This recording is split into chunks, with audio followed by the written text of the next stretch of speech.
Comrade Govindrao Pansare यांच्या स्मारकाच्या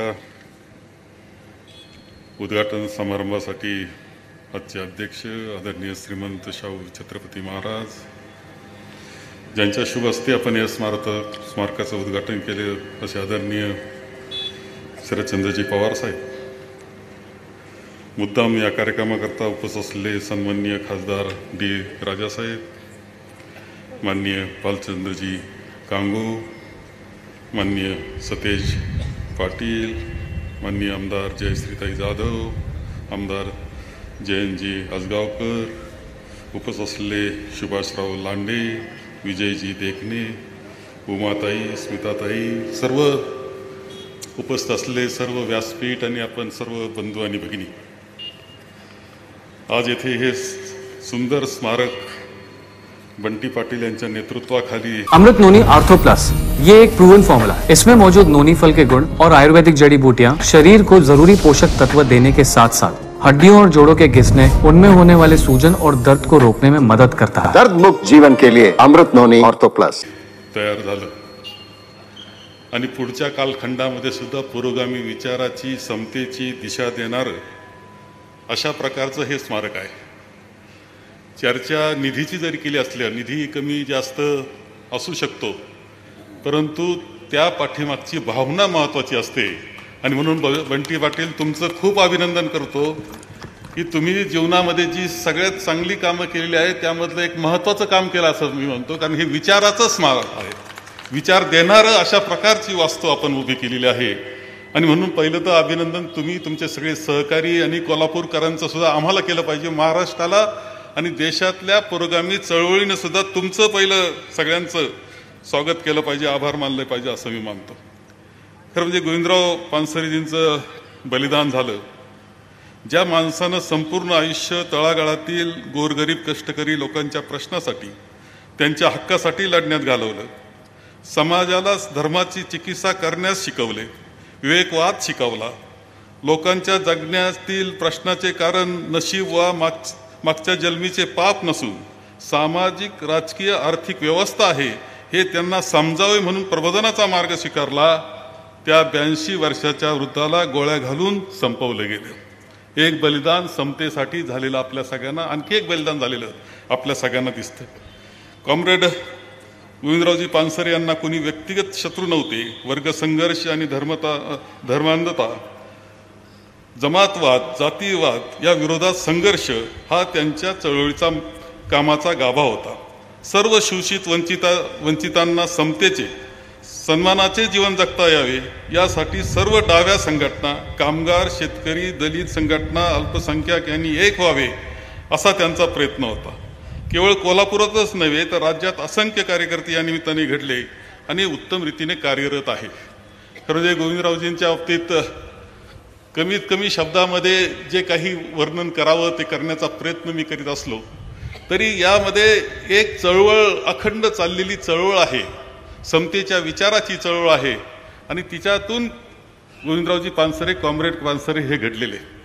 मला एका गोष्टीचा अभिमान आहे की कॉम्रेड पानसरे, गोविंदरावजी पानसरे हे त्यांचा जन्म हा अहमदनगर जिल्ह्यातला, माझ्यापासून फक्त 20 किलोमीटर अंतरावर त्यांचा जन्म झालेला, परंतु तो कालखंडाचा विचार आपण करतो की ज्यावेळेस गोविंदरावजी पानसरे यांचं लहानपण होतं, किती कठीण काळातून गेले हे वेगळं सांगण्याची आवश्यकता नाही। सावकारीचा त्रास झालेला त्रास असेल, मोलमजुरी, आई वडिलांसह सर्वांनी केलेली मोलमजुरी असेल, परंतु ती मोलमजुरी, तो सावकारीचा जो त्रास होता त्यामध्ये गोविंदरावजी पानसरे घडले आणि पुढे घडत गेले। याला कारण त्यांचं बीजारोपण जे विचाराचं झालं ते त्यांच्या कष्टामध्ये झालं। त्यांना जो त्रास होता, संघर्ष होता, त्यामधून त्यांचं व्यक्तिमत्व घडत गेलं। आणि एक गोष्ट मात्र मला मान्य करावी लागेल की ते कोल्हापुरामध्ये आले आणि खऱ्या अर्थानं त्यांना चांगली भूमी, एक समतेची भूमी ही मिळाली असं म्हणलं तरी वावगं ठरणार, की जिथं विचारच समतेचा आहे।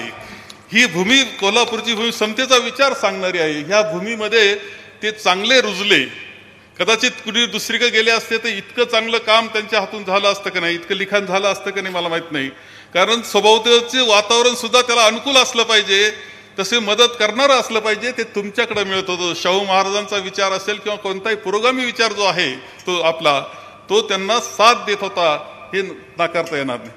खरं जे गोविंदरावजी पानसरे यांचा जन्म, तो कालखंड जर पाहिला आपण, तर त्यावेळेस जी काही तरुण वर्ग होता, विशेषतः बहुजन समाजातील तरुण मंडळी ही डाव्या विचाराचीच असायची. तरुण आहे आणि तो कसा काय डाव्या विचाराचा नाही, कसा कम्युनिस्ट नाही, असा प्रश्न विचारला जायचा. आता उलटा प्रश्न विचारला तो, हे खरंय. परंतु त्या कालखंड असा होता की तरुण असला की तो डाव्या विचाराचा असेल. आमचे सगळे कुटुंब, आदरणीय साहेबांच्या कुटुंबांसह सगळी कुटुंब जी होती ती डाव्या विचाराची होती. महात्मा गांधींबरोबर काम करणारी, त्यांच्या चळवळीमध्ये राहणारी, त्यांच्या स्वातंत्र्य चळवळीत भाग घेणारी, परंतु ज्ञानबाचं अर्थशास्त्र वाचलन बाहेर आली, ती डावे म्हणून आले आणि त्यांनी संपूर्णपणे, कदाचित पक्ष इकडे तिकडे झाले असतील सगळ्यांचे, परंतु कधी त्यांनी आपला विचार सोडला नाही. काही म्हणजे काँग्रेसमध्ये गेले, कोणी समाजवादी झाले. त्या माणसांनी कधीही ज्यांनी मनापासून, अंतःकरणापासून हा विचार स्वीकारला, ते कधीही प्रतिगामी पक्षात गेलेले आपल्याला दिसणार नाही. हे वैशिष्ट्य त्यांचं राहिलेलं आहे. आणि म्हणून तो कालखंड होता की ज्या कालखंडामध्ये गोविंदरावजी घडले. खरं म्हणजे ह्या सगळ्या त्यांच्या विचारामागे खरं आहे की पुरोगामी विचार आणि डावा विचार, कम्युनिस्ट विचार हा जागतिक क्षेत्रामध्ये सुद्धा त्यांच्या जन्माच्या कालखंडात मोठा होता. परंतु त्या पलीकडे जाऊन आपल्या महाराष्ट्रामध्ये एक पुरोगामी चळवळ, एक विचार हा संतांनी सुद्धा खूप दिला. संत निवृत्तीनाथ महाराजांनी ब्रह्मगिरीच्या पायथ्याला म्हटलं की समता वर्तावी, अहंता खंडावी. पसायदान हे समतेच्या विचाराचं सर्वात चांगलं प्रतीक आपलं होतं. त्यानंतर झालेले सगळे संत तुकाराम असतील किंवा सर्व संत आपण जर पाहिले, विविध धर्माचे असतील, जातीचे असतील, पण विचार मात्र पुरोगामी देण्याचं काम केलेलं होतं. अनेक आपले जे समाजसेवक झाले, समाज सुधारक झाले, त्यांनी पुरोगामी विचार दिला. संत गाडगे महाराज, संत तुकडोजी महाराज, तुम्ही पाहिलं तर या वारकरी संप्रदाय आपला, माझ्या मते विचारामध्ये फरक नाहीये. जो समतेचा विचार मानतो, माणसाला माणूस मानतो, मानव धर्म मानतो, तो विचार म्हणजे पुरोगामी विचार. हा महाराष्ट्राच्या अंतःकरणात मुळापर्यंत गेलेला आहे, हे कोणालाही नाकारता येणार नाही.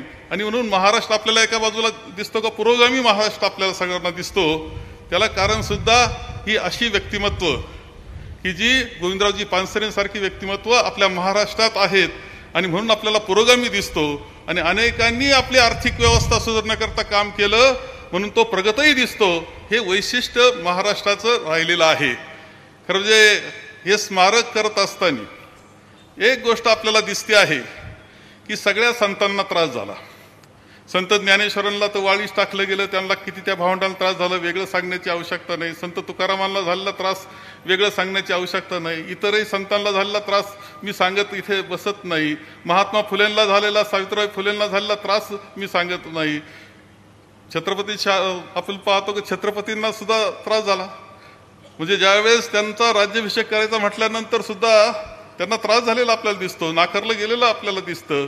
आणि ही सगळा हा विचार, हा संघर्ष चाललेला, पिढ्यानपिढ्या शेकडो वर्ष चाललेला संघर्ष आपल्याला दिसतो.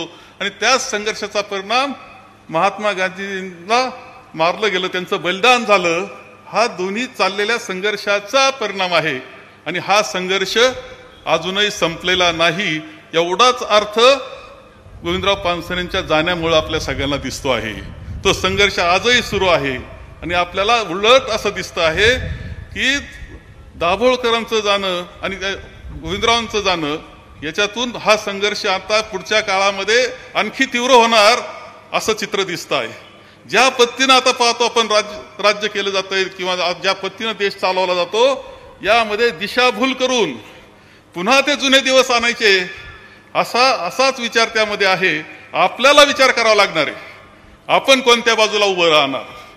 आपण राज्यघटनेचे तत्व, आपल्या संतांनी सांगितलेले, समाज सुधारकांनी सांगितलेले तत्वच भारतरत्न डॉक्टर बाबासाहेब आंबेडकरांनी राज्यघटनेत उतरवले. महात्मांचा विचार सुद्धा त्यामध्ये आपल्या सगळ्यांना दिसतो. आपल्याला लोकशाही मिळाली, हक्क मिळाले, गरीब माणसाला सन्मान मिळाला. तो टिकणार की नाही आणि टिकवणार का नाही आपण, हा विषय महत्वाचा आजच्या स्मृतिदिनी सुद्धा आहे असं मी मानतो. आज जर काय आपल्याला प्रेरणा घ्यायची असेल तर येणाऱ्या काळामध्ये काही असेल, आम्ही कुठेही असू, परंतु आमची राज्यघटना जपली पाहिजे, कारण तिच्यात समतेचा विचार आहे. आपल्या राज्यघटनेचं प्रिअम्बलमध्ये समाजवादी समाज रचना हा जो शब्द आलेला आहे हा डाव्या चळवळीमुळे आलेला आहे, नाकारता येणार नाही आपल्याला. समतेचा विचार तिच्यात आहे. आणि जर समतेचा विचार आमचा असेल, आम्ही मानव धर्म मानणारे असू, तर मग हे जपलंच पाहिजे. ही जबाबदारी सुद्धा आपल्या सगळ्यांची आहे. आपण कोल्हापूरचे असतील, महाराष्ट्राचे की देशातले असतील, यांच्याकरता एक विचार असला पाहिजे आता, की जर आमच्या राज्यघटनेला कोणताही धोका होणार नाही, समतेच्या विचाराला धोका होणार नाही, आमची लोकशाही ताकदवान बनेल, ती पुढच्या पिढ्या चालेल, याकरता काम करणं. आणि कुणी जर त्या पद्धतीने तिच्या मोडण्याचा प्रयत्न करीत असेल तर त्याच्या विरुद्ध उभं राहणं हा विचार सगळ्यात महत्वाचा आजच्या निमित्ताने घेतला पाहिजे. आणि त्या पद्धतीनं आपण वागलं पाहिजे. भावनेच्या आहारी जाण्याचं काही कारण नाही. ठरवलं पाहिजे का पुढच्या पिढ्यांना आपण देश कसा देणार आहोत, सर्वांना माणूसपण देणारा देश देणार आहोत का भेदभाव विषमता निर्माण करणारा देश देणार आहोत, माणसामध्ये भेद निर्माण करणार आहोत की सर्वांनी बंधुभावानं राहिलं पाहिजे असा विचार देणार आहोत. हे ठरवण्याचा दिवस आज आहे. आणि त्यामुळं आपण तर प्रतिज्ञा केली पाहिजे की आम्ही समतेच्या पाठीशी राहू, आमच्या राज्यघटनेच्या पाठीशी राहू, आमच्या लोकशाहीच्या पाठीशी राहू. ही खरी मानवंदना कॉम्रेड गोविंदराव पानसरे यांना आहे. आणि ती आजच्या दिवस आपण करूया. मी गोविंदरावजी पानसरे यांच्या स्मृतीस अभिवादन करतो आणि माझे 2 शब्द संपवतो.